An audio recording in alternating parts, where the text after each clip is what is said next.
arrivé ici, j'ai fait un CAP dans le Jura, en cuisine.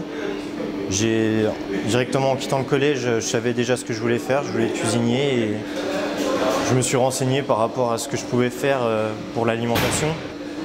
Et le plus simple pour moi, ce qui m'apporterait le plus d'expérience, c'était l'alternance. J'ai commencé par un DUT carrière juridique à Lyon, donc université Jean Moulin Lyon 3.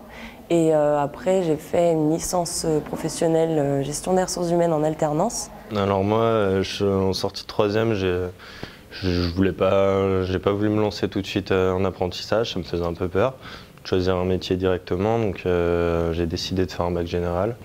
Et j'ai fait un stage pendant ma terminale dans un petit restaurant à côté de chez moi. Là, j'ai eu un gros déclic, enfin, j'ai su tout de suite que je voulais faire ça, donc je suis reparti sur...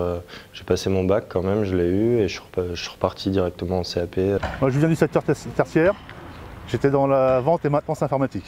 J'ai fait un stage de découverte du métier, qui m'a plu.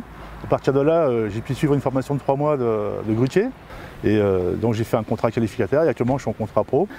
J'ai auparavant une formation initiale en histoire de l'art et suite à un bilan de compétences, j'ai souhaité me professionnaliser et donc reprendre des études. J'ai eu un problème de santé qui m'a obligé d'arrêter les études que je faisais. J'étais en école d'infirmier. Et donc j'ai cherché un petit peu tout ce que je pouvais faire et le BTS technico-commercial, je retrouvais la communication que j'aimais au niveau de tout ce qui était infirmier. Venant déjà du milieu de l'entreprise, je ne me voyais pas très bien en fait retourner à la fac 35 heures par semaine. Moi j'avais besoin d'être sur le terrain et de pouvoir garder ce lien avec l'entreprise. Qu'est-ce qui me plaît, c'est le fait d'avoir des aspects théoriques et de pouvoir confronter ça à la réalité du terrain. J'aime bien cette formation, je trouve qu'elle est efficace, quoi. Ce qu'on apprend à l'école, on y développe en entreprise. Et je trouve que c'est une bonne approche vers le monde du travail. Alors les points positifs, déjà il y a le salaire qu'on n'a pas forcément quand on est dans une formation, qu'on n'a même pas du tout quand on est dans une formation à plein temps. La reconnaissance qu'on a au niveau de l'entreprise. Et c'est vrai que c'est l'avantage de l'alternance, c'est qu'on est vraiment intégré à l'entreprise, on n'est pas là simplement comme alternante. On est vraiment là comme salarié et ils attendent de nous les mêmes résultats qu'une salariée de l'entreprise.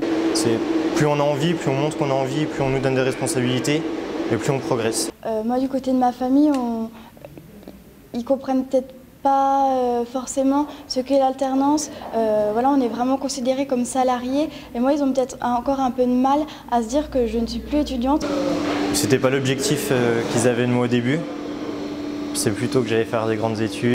Et au final, ils sont plutôt contents. Alors moi je suis mariée avec 2 enfants, donc il n'y a pas vraiment de difficulté, il y a juste mes enfants qui ont du mal à comprendre pourquoi maman retourne à l'école. Donc moi c'est un rythme qui me convient très très bien. Je trouve que c'est assez difficile parce que ça nous change de rythme par rapport à l'entreprise. Je me débrouille comme je peux pour pouvoir sortir après, faire la fête comme tous les jeunes. Mais c'est aussi une bonne préparation pour ce qui nous attend donc pour l'année prochaine, pour notre futur poste, quoi. Je pense que pour moi, c'est la meilleure des formations. Surtout au jour d'aujourd'hui, avec le contexte actuel au niveau de l'emploi, on est de plus en plus sur les diplômes. Donc si on peut se distinguer en ayant une expérience professionnelle, en ayant cumulé en même temps les études, pour moi, c'est qu'un plus et je le conseillerais. Ça permet vraiment d'avoir un épanouissement personnel et d'acquérir une maturité qu'on n'aurait pas forcément en restant sur une formation à plein temps. Pour moi, j'aimerais après mon BP, pourquoi pas dans quelques années partir à l'étranger pour apprendre d'autres cultures et puis peut-être ouvrir un restaurant là-bas ou revenir en France pour en ouvrir un.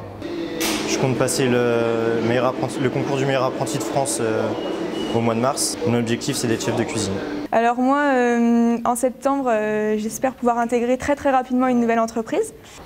Après mon BTS, j'aimerais travailler donc en tant que mécanicien et puis évoluer par la suite vers réceptionnaire.